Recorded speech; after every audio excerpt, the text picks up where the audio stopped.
welcome, welcome. Right now, I have a very special guest with me on Witness the Artistry with your man, DJ TheArtist. Right next to me, I have my man, my studio mate, fellow master of craft, Brother Philip Young. What's going on, brother? What's up, DJ? Good, man. Good to be here, man. Thanks for having me. Thank you. I'm glad you're here, man. Yes, sir. Glad to be here, man. Glad you're here, like always. Like always. I want to introduce the fans and the viewers to you, Philip Young. So let's start off with asking you a question of, who are you, where are you from, born and raised? Phil Young, born and raised in Brooklyn, New York.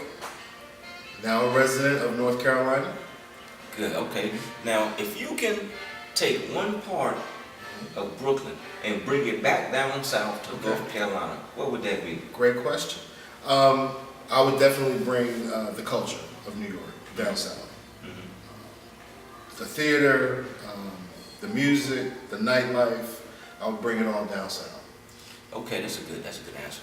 Now, I've never been up north to Brooklyn, particularly. Now, what would be the hot spot for a young artist or somebody aspiring to be one if I was to go to Brooklyn right now? Where should I go? Man, Brooklyn is so rich with art and our arts in general, man. Fort Greene, Brooklyn is one of the meccas for not only music, but art, for theater. For me, that's kind of where I got a lot of inspiration because, you know, Spike Lee's based out of there. So many great writers, musicians are residents of that Fort Greene area. So that's kind of, if you will, the black artistic bohemia in Brooklyn for artists. Make sure y'all look that up. Okay. Now, as an artist, who or what would be your biggest influence in the industry right now? Either art, music, whatever have you. That's actually an active, living artist or musician right now? Past or present, it doesn't matter. Okay. Who's your biggest influence right now? My biggest artistic influence would definitely be Jean-Michel Basquiat. And I'm sure it's probably a popular answer nowadays because he's become so mainstream 20 plus years after his death. But his work is still very relevant. It's really timeless, and many of his pieces today are selling for millions, many years after his death. So he's impacted certainly my artistic life tremendously. Most definitely, respect. You know, I definitely know about that man and what he's doing and what he's did and how that actually pertains to the culture, especially hip hop, pertaining to, you know, the lifestyle that we live and the influence that we have.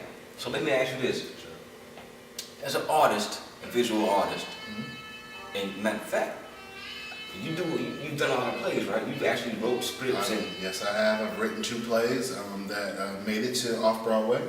So I'm a writer as well. See? Playwright and author. You did. Yes, My sir. man right here, Philip Young.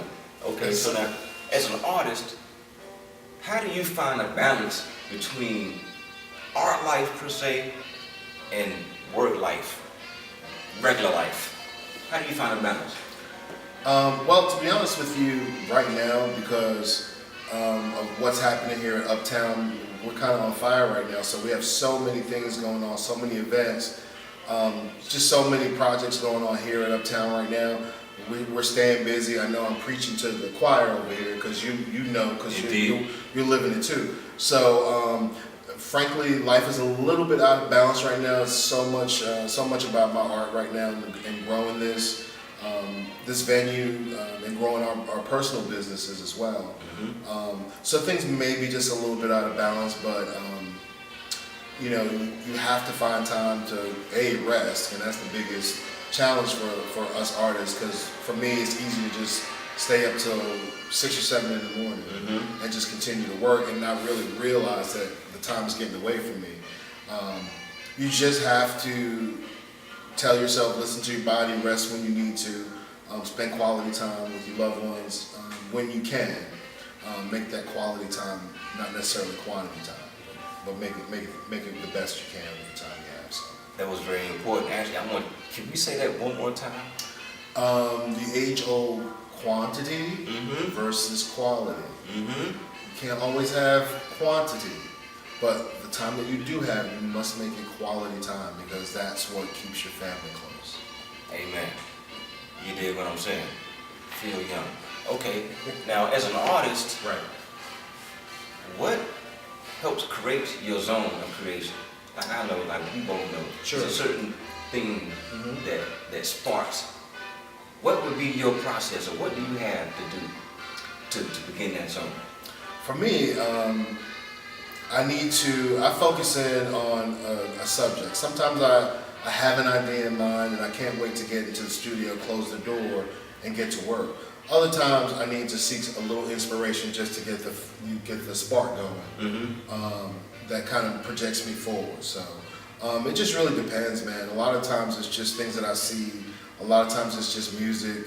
I know for me, when I get in my studio, I need to have a little sort of white noise in the background, a little music or something that kind of helps me get in that creative zone. Because I'm just a kid. I was always a kid that loved music, and everything that I did, music was a part of that. So, Indeed. So I gotta have it. Interesting. Okay, so if you can have only 3 albums, Wow. just 3 Just albums. 3. Okay. What would they be? Your top 3 albums, what would they be? Well, believe it or not, #1 album that I would have to have on is this on a deserted island or It would have if I was the last person on earth? the last person on earth. All right. The last record. There were 5 records. Right. You can only have 3. All right. The first of those albums would have to be Marvin Gaye, "What's Going On." That's a classic, obviously a timeless classic. The second would have to be Curtis Mayfield's Superfly soundtrack. Yeah. Now, the soundtrack was awesome, man. The soundtrack was awesome, and really the film. Well, okay, I don't want to get off track, but the last one that I would absolutely have with me, if I was the last man on earth, would have to be. I know the clock's ticking. With so many choices, I would definitely go with Notorious B.I.G. "Ready to Die." Ready to Die. Yes, sir. You did what I'm saying. Yes. Oh, No question. No question. I'm surprised it took me that long. It's a tough question though, That's because a tough question. only 3 out of so Right. many great albums, only 3. Absolutely. So okay, it's All okay. right. It's all good. We got 3. So moving right along, Right. which brings me to this aspect. What's your take on social media? I tell you what, social media is so vital if you're an artist, if you're a business owner. It is very important. It certainly impacted my brand. It's impacted my income. I mean, I'm just going to be really honest. So it is a vital part of. If you are a part of this society today, you absolutely have to have a social media presence as a business owner or someone who is trying to promote their brand. So, hate it or love it, it's here. I use it. Again, it is a vital part of my brand, of my business. Indeed. Okay, so do you have anybody you want to shout out? Anything you want to shout out? Shout out section right now.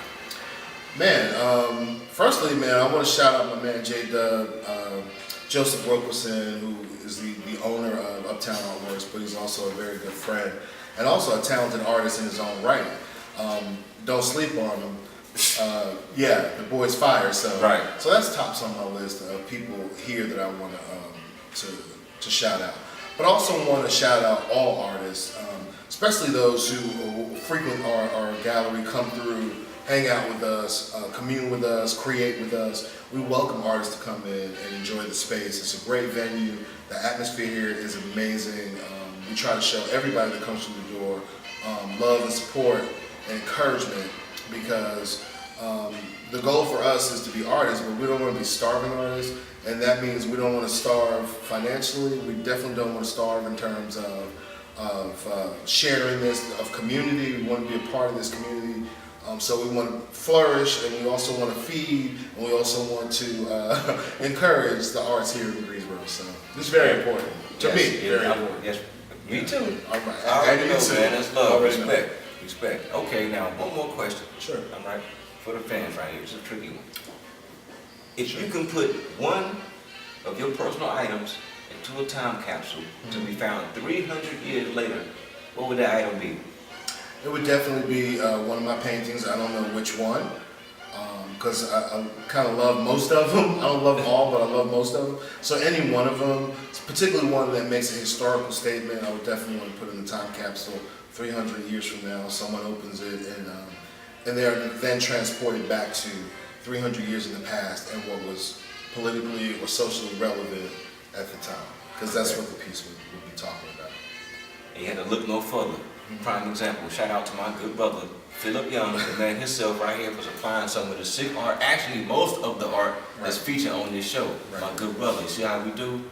Show love, Automatic. spread love, and give it back. So respect, man. Thank And I really want to thank you for coming out. Absolutely, One time. bro. My pleasure.